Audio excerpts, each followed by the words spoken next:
Hi, everybody. Hello, I'm Ryan. I'm Bethany. And we are Ryan and Bethany Board Game Reviews. And today we'll be talking about Brass Empire. This is designed by Mike Ned and is published by Rock Manor Games. This is a steampunk combat deck building game where you're trying to collect the most amount of brass because in all steampunk games, brass is like a thing. That's like the premium resource. It is like the only thing. Like go to any bookstore, go to any library, and just like look for the steampunk.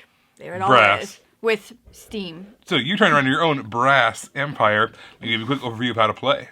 All right, here's our setup for Brass Empire. This is a deck building game, so the majority of the components are, of course, cards. At the beginning of the game, we are going to set out a number of brass, those little brass tokens there, based off the number of players.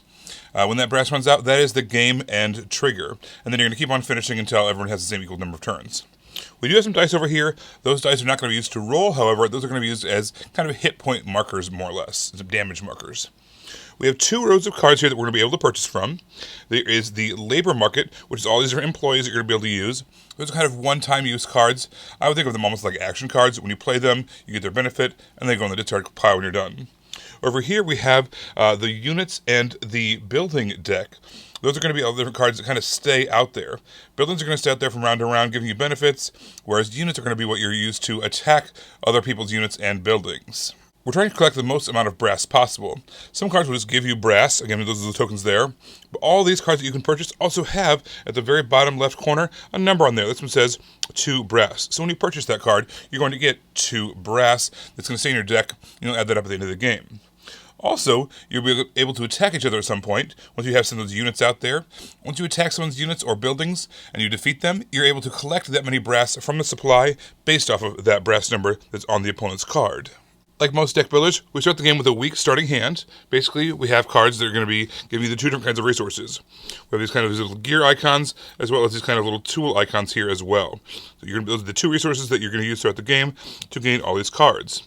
The price is going to be in the top right of each of the card. This particular card is going to cost 4 of those gears. It's going to cost 2 of the tools plus 1 gear. When you purchase something, it's going to go into your discard pile, like most deck builders. You're going to shuffle it through, and then you're able to play it once it comes back up again. One unique thing is that at the beginning of the game, there are several different factions that you're going to be able to choose from. And what's going to happen is you're going to kind of get one of these starting decks to set aside. Each one of these decks has a different kind of theme to it. One's maybe all about brass. Maybe one's all about discarding and drawing cards. Maybe one's about getting a lot of resources. Whatever the case is, you're going to start with one of those decks. You're going to set it off to the side for now. What's going to happen is you're going to be able to purchase cards from that starting deck that no one else can purchase from. So it kind of gives you a direction to go in during the game. All the borders on the backs of these cards also correspond to those same kinds of things. So, for instance, the orange cards have to do with getting a lot of brass.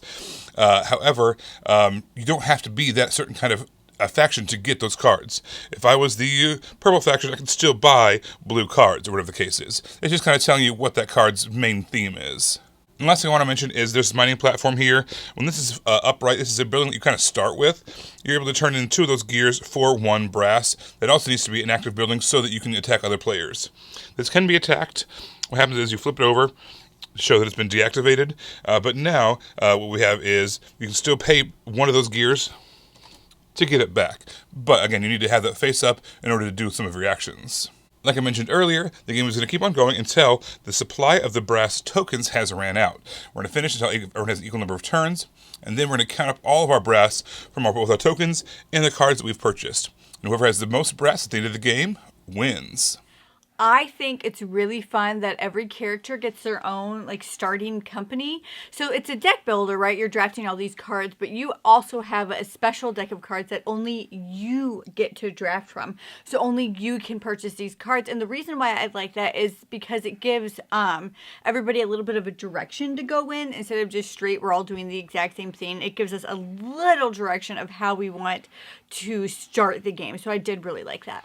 But you're also not like locked into it. You don't have to use it if you don't want to. No. The setup for this game was a breeze. It's a deck building game, so it's just basically just cards. You're going to count out some of the brass. You're going to shuffle up the main deck of cards, get everyone their starting stuff, and you're ready to rock. And same thing at the end of the game, clean up. You just got to separate out the starting cards from the beginning, from the regular cards. And once again, you're done. You're putting it back in the box. This game is a breeze to get to the table. It definitely cuts down that barrier to like putting on the table because you're flying right into the action pretty quick. I like that there's those 2 resources that you're managing too. There's 2 different rows that you're drafting from, and there are different resources that you can buy from those.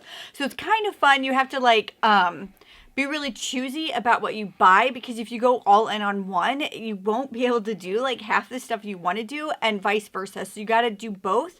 You got to manage both of those. You got to buy from both rows, even if you only have stuff, and you might have to start low and build up. But I just like that there's those 2 rows and those 2 different resources that you are managing.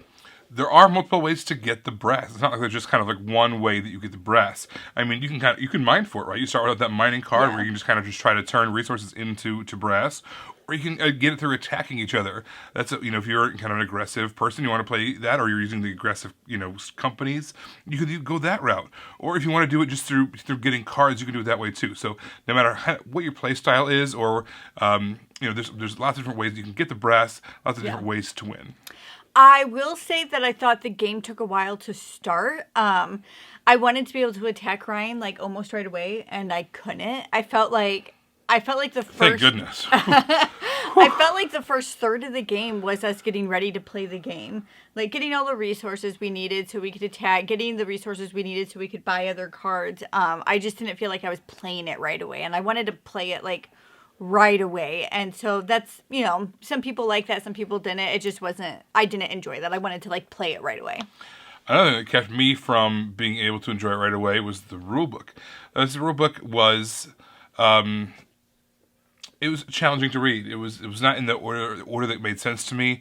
It was referencing things that we hadn't even figured out yet. It was like, I don't know, it was talking about certain things that hadn't been introduced yet in the rulebook. Yeah. It just... Didn't it tell us like an average how to play, like what a round looks like before telling us what to do in each round? Yeah. It was a strange rulebook. I didn't like it. I would have loved to have seen this rewritten. And this is the second edition of the game too. This is a reprinting of this game, so I would have thought that would have been something they kind of cleaned up a little bit. So that was disappointing. But really, truly, at its heart, it's a fairly simple game, so we were able to overcome that and get into the action. But the rulebook, not a good one. Overall, I thought this was a totally fun game. I liked it. It was easy to play once we were playing. I like deck builders. But with that said, I don't think this is a deck builder that I would choose. It's a good game. I liked it. I just think if I'm in the mood for a deck builder, I'm going to choose a different one. Well, it's interesting because for me, this is a kind of a novel deck builder. It has this idea of... like a CCG almost, like Pokemon or Magic, where you have these creatures or these animals or these attackers or whatever that are going out in front of you. They stay out there until they die, and they go to your discard pile or whatever. So it's kind of combining those ideas of a deck building game where you're drafting things in the concept of the game and going for certain routes that way, but then also having this kind of attacking back and forth duel thing with all these people out in front of you as well within the game. It was kind of an interesting combo. It wasn't smooth, per se, in that it was a little bit clunky, but I thought it was an interesting combination of those deck-building ideas with those CCG ideas. Everybody, thank you so much for watching it. Don't forget to subscribe so you can see our videos as they come out. Until then, you can find us in all of these places. You guys, thanks for watching, and we will see you next time. Bye. Bye. You guys, thanks so much for watching. This game was provided to us by a publisher in exchange for a fair and honest review. And if you want to see more stuff, check out over here to see something we think you might like. And over here, we think that YouTube has picked out a great video for you you're going to love. Thanks, guys. We'll see you next time. Bye.